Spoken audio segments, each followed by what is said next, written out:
ഇടുക്കി അണക്കെട്ട് നാളെ തുറക്കും. 50 ഖനയടി വെള്ളം ഒഴുക്കിവിടുമെന്നും മന്ത്രി അറിയിക്കുന്നു. ഒപ്പം മൂന്നാറിൽ നിന്നുള്ള ഉരുൾപൊട്ടലിന്റെ വാർത്തയും ദൃശ്യങ്ങളും നോക്കാം. ഇന്ന് വിവിധ ജില്ലകളിൽ യെല്ലോ അലർട്ടും പ്രഖ്യാപിച്ചിരിക്കുന്നു. ഡീറ്റെയിലായി വിവരങ്ങളെല്ലാം നോക്കാം. എല്ലാ ദിവസവും അപ്ഡേറ്റുകൾ അറിയാൻ നിങ്ങൾ ഇതുവരെയും ചാനൽ സബ്സ്ക്രൈബ് ചെയ്തിട്ടില്ലെങ്കിൽ ഇപ്പോൾ തന്നെ സബ്സ്ക്രൈബ് ചെയ്ത് ഓൾ എന്ന ബെൽ ഓപ്ഷൻ കൂടി എനേബിൾ ചെയ്യുക. കൂടുതൽ ആളുകൾക്ക് എത്തിച്ചേരാൻ വീഡിയോ ലൈക്ക് ചെയ്ത് കാണാൻ ശ്രദ്ധിക്കണം. ജലനിരപ്പ് പരമാവധി സംഭരണ ശേഷിയോട് അടുത്തതിനെ തുടർന്ന് ഇടുക്കി അണക്കെട്ട് നാളെ തുറക്കും.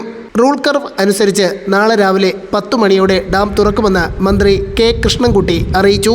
50 ഖനയടി വെള്ളമാകും ഇടുക്കി അണക്കെട്ടിൽ നിന്നും ഒഴുക്കുക.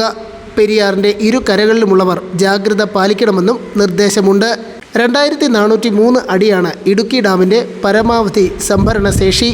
വൃഷ്ടിപ്രദേശത്ത് ശക്തമായ മഴയായതിനാൽ കഴിഞ്ഞ 10 ദിവസമായി ഡാമിലെ വെള്ളം ക്രമാതീതമായി ഉയരുന്നുണ്ട്. ഒപ്പം മുല്ലപ്പെരിയാർ അണക്കെട്ടിൽ നിന്നുള്ള അധിക ജലവും എത്തുകയാണ്.